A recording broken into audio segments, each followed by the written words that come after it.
राधे राधे दोस्तों, आप सभी का स्वागत है मेरे यूट्यूब चैनल में। तो आप लोग कैसे, उम्मीद है कि अच्छे होंगे, स्वस्थ होंगे, मस्त होंगे और अपने अपने काम व्यस्त होंगे।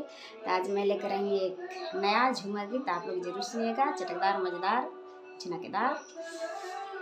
नया रे ओढ़निया के नया सलवार है नया सलवार दरोगा जी, नया सलवार दरोगा जी, नया जवानी जीव के काल दरोगा जी, नया जवानी जीव के काल दरोगा जी।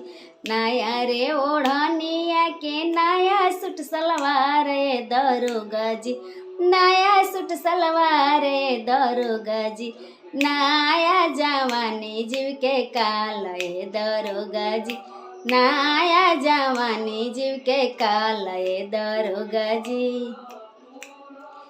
एही रे जवानिया तीन जना राजी, हाँ 3 जना राजी दरोगा जी, 3 जना राजी दरोगा जी, पुलिस सिपाही हवलदार दरोगा जी, पुलिस सिपाही हवलदार दरोगा जी।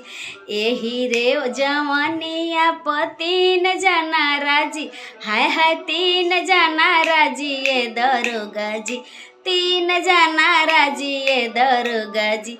लइका से आने औरी बुढ़वा दरोगा जी, लइका और बुढ़ावा से आने दरोगा जी, लइका और बुढ़ावा से आने दरोगा जी।